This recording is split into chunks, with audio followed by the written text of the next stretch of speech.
Le bendiga, estamos nuevamente con usted este día viernes. Agradecemos a Dios esta oportunidad. Estamos con la reunión de convivencia de alcance con Génesis capítulo 5. Bueno, el milagro más grande es el nuevo nacimiento espiritual, la salvación, la regeneración espiritual, el ser perdonado de los pecados y delitos cometidos en la vida contra Dios. Este evento hace que el cielo se ponga de fiesta. Cuando una persona recibe el perdón de pecados, la salvación de la condenación e inicia una relación con Dios como su Padre, todo el cielo se pone de fiesta. Hay fiesta cuando alguien ha recibido al Señor. Así es que esto es muy importante. Dice la Biblia que cuando un pecador se arrepiente hay fiesta en los cielos. Vamos a estar leyendo Efesios capítulo 2 versículo 1 al 10. Dice: y Él os dio vida a vosotros cuando estabais muertos en vuestros delitos y pecados, en los cuales anduvisteis en otro tiempo, siguiendo la corriente de este mundo, conforme al príncipe de la potestad del aire, el espíritu que ahora opera en los hijos de desobediencia, entre los cuales también todos nosotros vivimos en otro tiempo en los deseos de nuestra carne, haciendo la voluntad de la carne y de los pensamientos, y éramos por naturaleza hijos de ira, lo mismo que los demás. Pero Dios, que es rico en misericordia, por su gran amor con que nos amó, aun estando nosotros muertos en pecados, nos dio vida juntamente con Cristo. Por gracia sois salvos. Y juntamente con Él nos resucitó y asimismo nos hizo sentar en los lugares celestiales con Cristo Jesús, para mostrar en los siglos venideros las abundantes riquezas de su gracia en su bondad para con nosotros en Cristo Jesús. Porque por gracia sois salvos por medio de la fe, y esto no de vosotros, pues es don de Dios, no por obras, para que nadie se gloríe, porque somos hechura suya, creados en Cristo Jesús para buenas obras, las cuales preparó de antemano para que anduviésemos en ellas. Es un pasaje muy hermoso, ¿verdad? Y muy conocido para hablar de la gracia y de la salvación. Hay 4 aspectos muy importantes en este pasaje que tenemos que considerar. El primero de ellos es, antes de conocer el porqué de la salvación, antes de recibirla, Pablo declara el diagnóstico divino. Estábamos muertos en delitos y pecados. La causa es por Adán. ¿Qué fue lo que sucedió? Adán fue creado a la semejanza e imagen de Dios, con una parte espiritual, con rasgos parecidos a Dios, con libre albedrío, con capacidad creativa y de razonamiento, con voluntad moral. Por ser un ser espiritual podía tener comunión con su Creador, y de eso dependía su vida y desempeño. Era el propósito de su vida, era la única manera de llevarlo a cabo en esa relación con Dios. Pero ¿qué pasó con Adán? Adán decidió tomar decisiones por sí mismo, al elegir no comer del árbol de la vida, y así quedó separado de Dios. Él decide. La separación quiere decir muerte. Él murió espiritualmente porque fue separado de su Creador. Dios es espíritu, entonces queda incapacitado para producir vida espiritual. Nada puede hacer para restaurar su relación con Dios en esa vida espiritual el hombre. Algo que no puede lograr ni con las mejores obras, ni con el más alto comportamiento moral, ya que la vida solamente viene de Dios.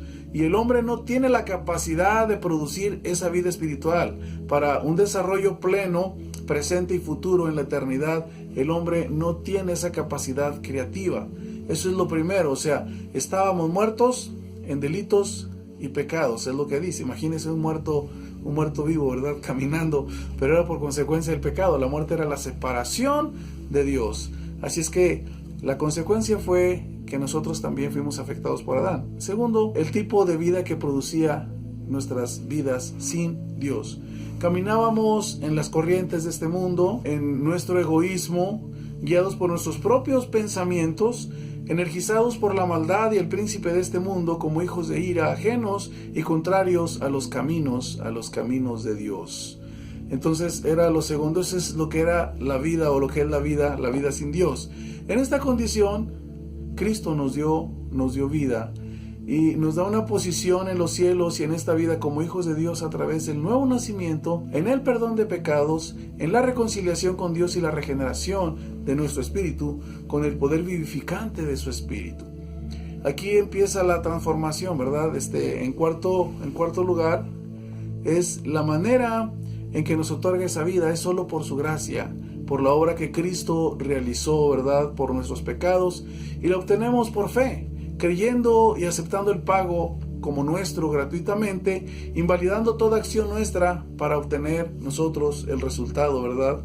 Ese pago Cristo lo hizo totalmente. Nosotros no hemos tenido nada que aportar, ni tenemos nada que aportar. Todo está hecho. Él dijo, consumado es. Y esa es la manera, ¿verdad? Lo que era nuestra vida, sí, sin Dios, la actitud o las acciones de nuestra vida, la vida que Él nos da, y en cuarto lugar, la manera de obtenerlo por fe y por gracia. Así es que esto es algo que nosotros podemos obtener en nosotros, ¿verdad? ¿Cómo sé yo que esa vida está ahora en mí? ¿Cómo puedo darme cuenta que esa vida ahora yo la he obtenido? O sea que es un evento que viene directamente del cielo y es una experiencia que nosotros podemos adquirir, ¿verdad? A través de la confesión de pecados, aceptando nuestra maldad, arrepintiéndonos, o sea, cambiar nuestra manera de pensar. Y en grandes rasgos se dice, pero veamos cuáles son algunas de las evidencias de esa nueva vida en nosotros. La primera evidencia en 2 de Corintios 5:17 dice, de modo que si alguno está en Cristo, nueva criatura es. Las cosas viejas pasaron y aquí todas son hechas nuevas.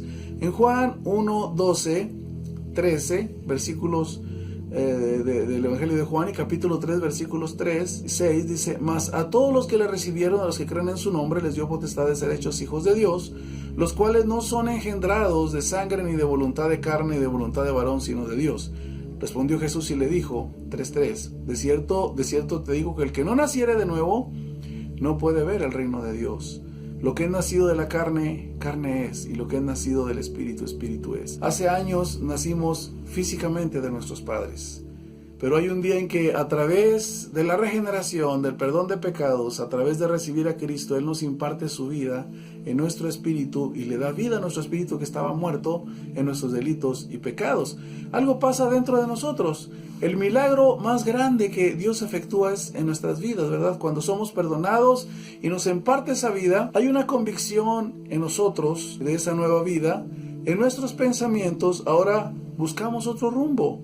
Nuestras emociones se deleitan en la presencia de Dios y nuestra voluntad anhela agradar a Dios. Algo ha sucedido, somos nuevas criaturas, ¿verdad? Ha afectado nuestros pensamientos, nuestras emociones y nuestra voluntad. En el Salmo 119, versículo 97, la segunda evidencia dice el Salmo, dice, oh, cuánto amo yo tu ley, todo el día es ella mi meditación. En 1 de Pedro 2:2 dice, desead como niños recién nacidos la leche espiritual no adulterada, para que por ella crezcáis para salvación. Nosotros ahora anhelamos, ¿verdad? Anhelamos esa relación con Dios.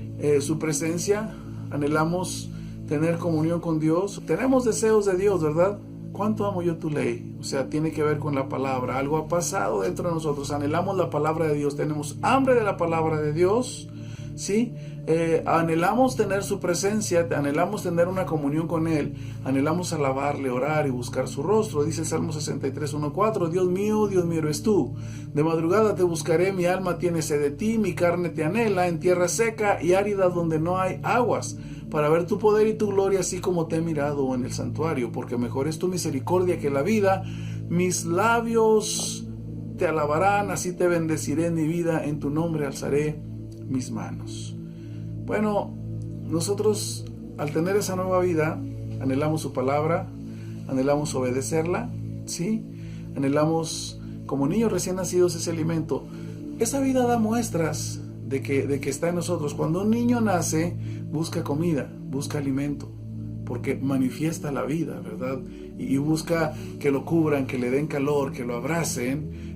Cuando una persona ha nacido de nuevo y tiene esa nueva vida, bueno, pues ahorita decíamos, ahora sus pensamientos han sido afectados, ¿verdad? Ahora llevan otro rumbo los pensamientos, ya no es lo mismo, ¿sí? Ahora hay algo diferente en nuestros pensamientos, ¿verdad? Tiene una convicción, hay una nueva vida, nuestros pensamientos ahora buscan diligencia hacia otro rumbo. Nuestras emociones ahora se deleitan en la presencia de Dios, nuestra voluntad anhela. Hay ese anhelo de agradar a Dios, anhelamos su presencia, tener comunión con Él, alabarle, orar y buscar su rostro. Esto es muy importante. Ahora, son evidencias de que esa vida está en nosotros. Si alguna de estas evidencias no están, usted debe preguntarse si realmente ha nacido de nuevo, si tiene la vida de Dios dentro de usted. Ahora, si esa vida está en nosotros, amamos a los hermanos y deseamos tener comunión con ellos, deseamos congregarnos, estar juntos en esa comunión. Hechos 2:42 dice, y perseveraban en la doctrina de los apóstoles, en la comunión unos con otros, en el partimiento del pan y en las oraciones. Primera de Juan 4:7 dice: amados, amémonos unos a otros, porque el amor es de Dios. Todo aquel que ama es nacido de Dios y conoce a Dios. Qué importante, ¿verdad? Son cosas que se generan en nosotros por la nueva vida que está ahí en nosotros. Eso es muy importante. Así es que si esas evidencias no están en usted, preocúpese. O si esa vida se ha debilitado, pues yo creo que usted tiene que retomar una relación con Dios, ¿verdad? Y esas evidencias están ahí, se generan por esa vida que está en nosotros. Eso es muy importante que usted lo considere. Esa nueva vida tiene un anhelo fuerte de agradar a Dios, de obedecer su palabra por gratitud en correspondencia a ese amor. Fíjese lo que dice 1 Juan 4:19, dice: nosotros le amamos a Él porque Él nos amó primero. Ahora, cuando hay algo malo en nosotros, estamos incómodos. Debemos de estar a cuentas con Dios, sin ninguna cuenta que esté pendiente, porque eso es muy importante, ¿verdad? Cuando hay cuentas pendientes que no agradan a Dios, nos hace sentir mal, nos hace ser conscientes de nuestra condición, ¿verdad? No hay justo ni aún uno solo, ¿verdad? Perfectos no somos, pero necesitamos estar al día en nuestra relación con Él, porque cuando hay cosas que no van, estamos incómodos. Y eso es muy importante, esa incomodidad no debe ser. Entonces, Primera de Juan capítulo 1, versículo 5 al 10, dice: este es el mensaje que hemos oído de Él y os anunciamos. Dios es luz y no hay ninguna tiniebla en Él. Si decimos que tenemos comunión con Él y andamos en tinieblas, mentimos y no practicamos la verdad. Pero si andamos en luz como Él está en luz, tenemos comunión unos con otros, y la sangre de Jesucristo su Hijo nos limpia de todo pecado. Si decimos que no tenemos pecado, nos engañamos a nosotros mismos y la verdad no está en nosotros. Si confesamos nuestros pecados, Él es fiel y justo para perdonar nuestros pecados y limpiarnos de toda maldad. Si decimos que no hemos pecado, le hacemos a Él mentiroso y su palabra no está en nosotros. Esa vida nos hace ser conscientes de nuestra naturaleza, ¿verdad? El germen del pecado que hemos heredado de Adán, ahí está. Entonces es muy importante que seamos conscientes, por lo que tenemos que mantener al día nuestra relación con Él, porque cualquier cosa que nos incomode debemos de presentarla, debemos de llevarla. O sea, perfectos no somos. Tener esa vida no es señal de protección, de perfección en nosotros. Seamos, más bien es una señal de que nos hace ser conscientes de que somos tan dependientes de Dios en esa relación y no podemos, ¿verdad?, dejar esa relación. ¿Por qué? Bueno, porque si decimos que no tenemos pecados, le hacemos a Él o le hacemos a Él mentiroso, porque tenemos pecado. No podemos andar en tinieblas porque Él es luz, y cualquier tinieblas que se vengan a nuestro corazón pues nos incomodan, y tenemos que estar al día en nuestra relación, confesando todo aquello que nos aleja, que nos impide, ¿verdad? Bien, veamos el desarrollo de Génesis capítulo 5, es el desarrollo de la vida, es el título de este capítulo. Y recuerde, usted necesita relacionarse con el capítulo y los puntos principales. Este es un capítulo de genealogías, pero los primeros versículos hablan de Adán. Bien, después de todos los acontecimientos de los capítulos anteriores en la historia del hombre, la expulsión, el crimen, la violencia, la vida de aquellas generaciones se acomoda a nuevas maneras de caminar en la vida, y este desarrollo es en el que nos vamos a centrar. El primer desarrollo de la vida es en el tiempo. La vida variaba desde los 365 años a los 969. La causa de la longevidad tal vez sería porque el pecado no los había debilitado tanto, por el clima más limpio, por su físico vigoroso, por un mejor gobierno de sus emociones y pasiones.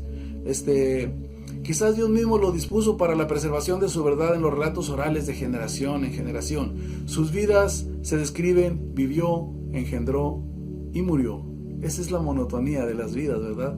Eso es el desarrollo en el tiempo. El desarrollo de la vida en su naturaleza. Bueno, primero, con la imagen y semejanza de Dios, seres morales, espirituales, capaces de emitir juicios y desarrollar valores espirituales con voluntad propia y raciocinio. Ahora, en el versículo 2 dice que todos nacieron de varón y hembra, diferentes, únicos en su especie, no de varón con varón ni mezclados con otras especies.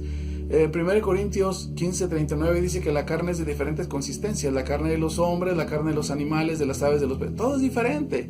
Entonces fuimos creados a la imagen y semejanza de Adán, porque dice que él engendró hijos conforme a su semejanza. Eso dice en el versículo 3, con una naturaleza espiritual caída, alejada de Dios, con una personalidad y carácter distorsionados por el pecado, que nos hace parecernos cada vez menos a Dios. Esa es la consistencia nuestra, esa es nuestra condición.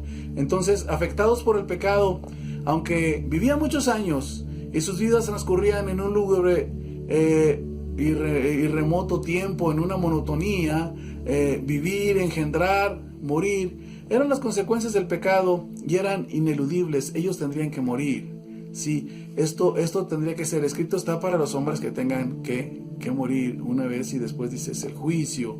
Llevan el ADN, o llevamos el ADN espiritual de Adán. Ningún hombre o mujer que sea heredero de Adán puede argumentar que no tiene derecho a sufrir o a padecer, que diga que es sin culpa, porque todos sufrimos las consecuencias del pecado. No hay ni siquiera uno solo que sea justo. Esa es la condición nuestra, esa es la antropología de Dios hacia nosotros, esa es nuestra condición. Aunque nosotros le pongamos flores y queramos levantar la humanidad, esa es la condición realmente. Estamos muertos en nuestros delitos y pecados, lo veíamos hace un momento. Así es que es muy importante el desarrollo de la vida en el tiempo, el desarrollo de la vida en su naturaleza, ¿sí? En su propia naturaleza del hombre, ahora la condición que tiene. ¿Qué diríamos del desarrollo de la vida en lo espiritual? Por nosotros mismos no tenemos la salvación.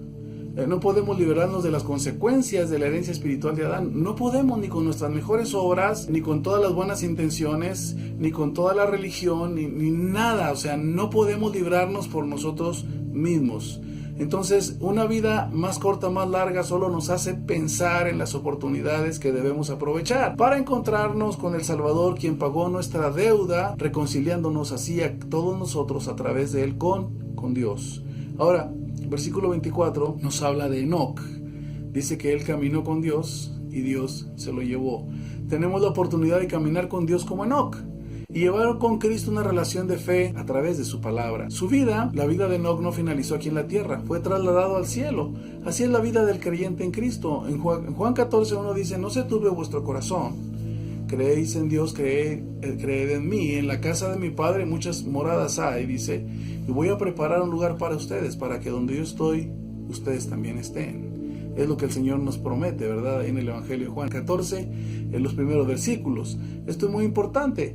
Cristo es otra simiente, muy diferente a la de Adán, que creció, y si le permitimos crecer en nosotros, Él desarrolla esa vida de Dios en nosotros, a través de su palabra, ¿sí? Al creer en Él. En el tiempo, en nuestra personalidad, o nuestra naturaleza, o en lo espiritual, tenemos que invitar a Jesucristo y tenemos que permitirle a Él que su obra sea realidad en nuestras vidas, ¿verdad? Permitámosle una relación con Él, que Él obre en nuestro desarrollo de vida aquí en la tierra y hasta la eternidad. Ese es el desarrollo de la vida. En el tiempo era la vida muy longeva, vivió, engendró y murió. En su naturaleza somos herederos de una naturaleza caída de Adán. Y no podemos hacer nada absolutamente, ¿verdad? Aquí esto es muy importante que usted lo entienda. No tenemos nosotros la capacidad de librarnos de las consecuencias de la herencia espiritual que Adán nos ha heredado. Lo único que podemos hacer ahora es reconciliarnos con Jesucristo y que el desarrollo de nuestra vida sea ahora en una relación con Él, a través del perdón de pecados y a través de su palabra. Pues esperemos que este capítulo sea de bendición y usted pueda compartirlo, y si alguien lo escucha y le es de bendición, pues qué gozo, qué alegría, porque cuando alguien se reconcilia con Dios, acuérdese, hay fiesta allá en los cielos. Que el Señor le bendiga. Es nuestro deseo. Ahora que la gracia de nuestro Señor Jesucristo, el amor de Dios y la participación de su Santo Espíritu sean con cada uno. Que el Señor les bendiga abundantemente a todos ustedes. Dios les bendiga.